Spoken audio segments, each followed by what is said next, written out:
boxing on Channel 5. Defending his name, his legacy, Harlem Eubank.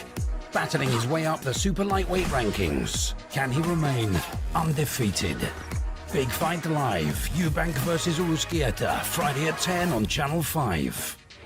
This is Umar Ahmed for IFL TV, proudly sponsored by Everlast. G's on. We just had the weigh-in. Anthony Joshua coming in at his career highest. You're just typing up about it. What did you make of Anthony's shape and Jermaine's shape? Right, you've interrupted me in my day job I actually get paid for. Gareth, you gave me permission to record you whilst you were doing it.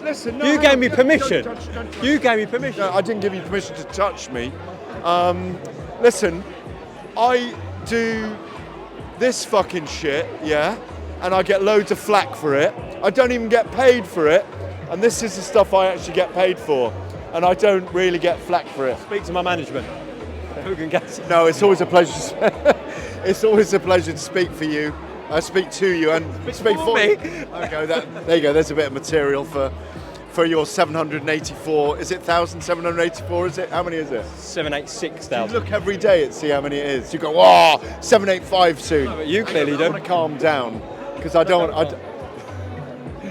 I tell you what, Simon Jordan didn't like it that I was joking about Eddie Hearn fighting him. He called me a Wally. That's all right. What was said between you today? I just called him the Caped Crusader of boxing because he's boxing's saviour, isn't he? Like, listen, Simon is a very intelligent man. He's brilliant. Simon's a very intelligent man. He's brilliant on air. He's a brilliant businessman. But all he does is pick holes in boxing. Like, we have all been around it for over, or some of us have been around. I've been around it for over 3 decades. You can't just change it all. It's not going to change overnight.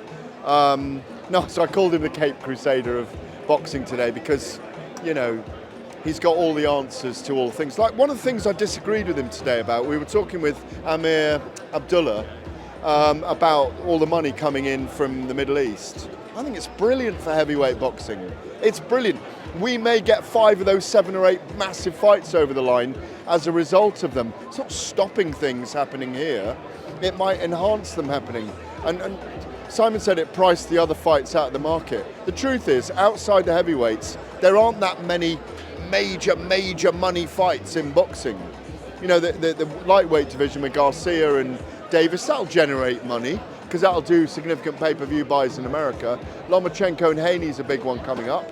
Benavidez and Canelo would be big. But there aren't massive fights out there. I think those fights that you just mentioned are still need to be on an American time zone, whereas the heavyweights, we dominate that in Britain, and it's the same time zone in Saudi. I love the Middle East time zone. It's 2 hours ahead or a maximum 3 hours ahead, and you can always get, therefore, it's better for our timing in many ways.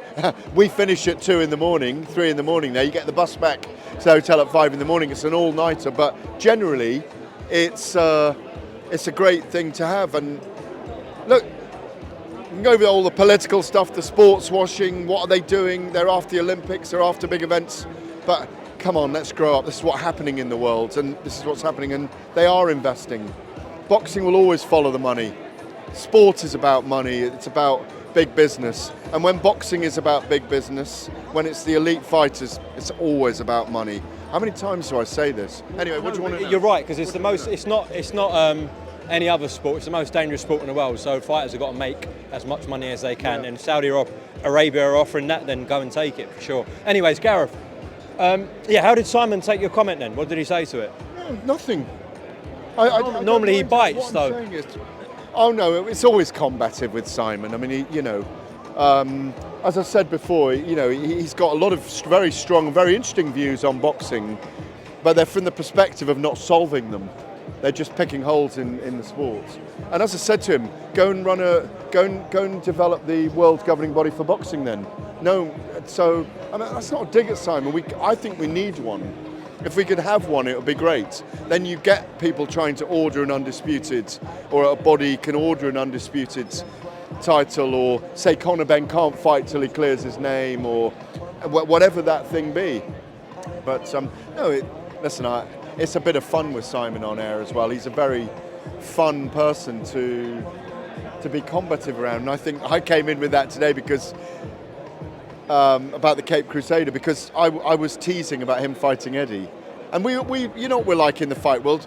In a big fight, we're always talking about media fighting each other, and you know, I've challenged Eddie to fights before. Can I kick his head off? All that kind of silly stuff. But it's look, it's been a long week since Monday night on the red carpet. You weren't even there, up at Battersea Power Station. But who was for us? What, his porkiness? What, Joe was there? He saw it on your last interview where you called him it. Did that go out? Yeah. Did he show that? Yeah. No, we didn't mind. Good. He's great, Joe. He's brilliant. He's your protege, isn't he? You could say that, I guess. He's your protege, yeah. Gareth, the actual original question was, go on. what did you make of Joshua and Jermaine up there? Obviously, a career highest weigh-in for Anthony Joshua. Yeah, I was just checking with a few other people that it was career highest. I'm not always, I don't keep an absolute record of his weights. 255.4 pounds, Franklin 234.12 pounds. Highest of Joshua's career, a pound more than when he fought Carlos Takam, when he was originally going to fight Joseph Parker that day, wasn't he? And he wanted to be big and solid originally before Takam. No, it was Pulev, Gareth. Was it? It was Pulev. It was Pulev. Debts to Rob Tebbett for just giving me that detail on the Takam. And yeah, look, when someone's come in that heavy, he's looking to do a number on Franklin early. Doesn't want this to go beyond 4, 5, 6 rounds. What if it does, though? Is that going to be a hindrance? That's the jeopardy for him. And conversely, Jermaine's lost 20 odd pounds, or 24 pounds they were saying. He's probably had a bit to eat this week. Enjoyed London, I hope. And you know, conversely, he'll probably be looking to take it a bit later when he gets more opportunities to exchange and throw his hands with. How are you? Good to see you, man. Good to see you. Yeah. When I finish, I got a right. Okay. Yeah. Sure. Gee, we've heard this narrative from. No, but I think Joshua looked to take the fight early.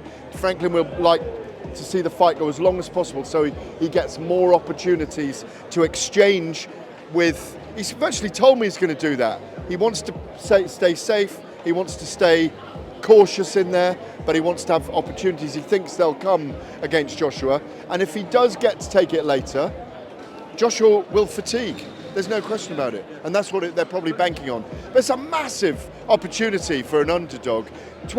A year ago, he was doing 12-hour shifts in a wool factory. You must have read that.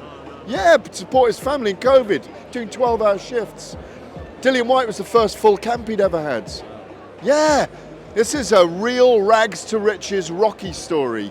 If he wins, he goes down. It's a legacy moment for him. He'll go down in history. He will jettison £100 million for Anthony Joshua that could be earned against Tyson Fury, Deontay Wilder and Joe Joyce. More, Frank Smith was saying to me, than that. More money than that. Joshua might win the last 4. You don't know. That's the point. You do not know. He could beat all 3 of them. You just don't know.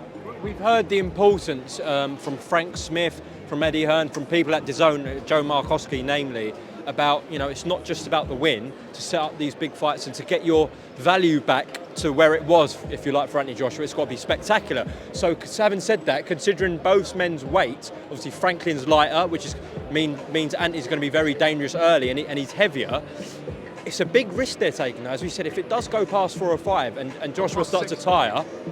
Yeah, not past 4 or 5. I think if it gets, I think Joshua will do this inside 7. He may do it much quicker, but I've gone between rounds 4 and 7. Joshua picked round 10 to me, by the way, the other day in a sit down with TalkSport. I think there are risks being. It's always a risk. It's always a risk. He's a huge figure. He's under massive scrutiny. We're all debating about him. Great turnout today here at Westfield, London W12. You know, it was or was it W12? Yeah, W12, White City. You know, there are risks, of course there are, but Shane. This is the number 34 in the world. This is the number 34 in the world, and he really ought to be able to put him away. Just lastly, this man's just come back. Get in, Shane. Come back from Vegas, Team Joe Joyce. Looks tan, doesn't he? Joshua saying to Coogan the other day, and Eddie, that we fancied a Joyce fight. What did Joe say about that in Vegas? Yeah, I mean, first and foremost, I want to respect Zhang. It's a tough fight we've got on April the 15th already.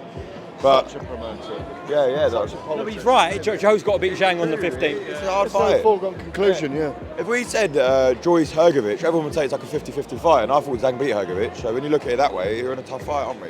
But regarding Joshua, he's been saying that he's wanted to fight Joe for years, but there's actually another thing going in there and doing it, isn't it? So he's got a fight to win this weekend as well. So Gareth, I reckon he needs a bit of your energy. He's obviously jet lagged, but mugged you off there, Shane. well, I don't actually. What are you doing? I couldn't hear a word you were saying, is what I said. I wasn't mugging him off. I just couldn't hear, because I've got half an eye on finishing this, how the fight's won and lost for the Telegraph. Here's how the fight's won and lost. Joshua's come in heavy, career heaviest. He's got to get the fight done early. Latest by 7 rounds, in my view. Otherwise, he is going to be challenged down the stretch. Franklin is going to stretch the fight out as long as he can. He'll be elusive and move around. Joshua will try and trap him in a corner and will let his hands go, but he will use the jab early. He'll find his range, and I think he'll be explosive. I think he'll get an explosive knockout. The optics will be there again, and we'll all be rejoicing that Joshua's back. And will he fight Fury? Will he fight Joyce, or will he fight Wilder next, or Dillian White? You should be a promoter. Gareth, thank you very much for your time. Shane, What do you think? catch up soon. I think I refuse to not be first. Do we do enough? Well, I never shut up about it. It must have been about 16, 17.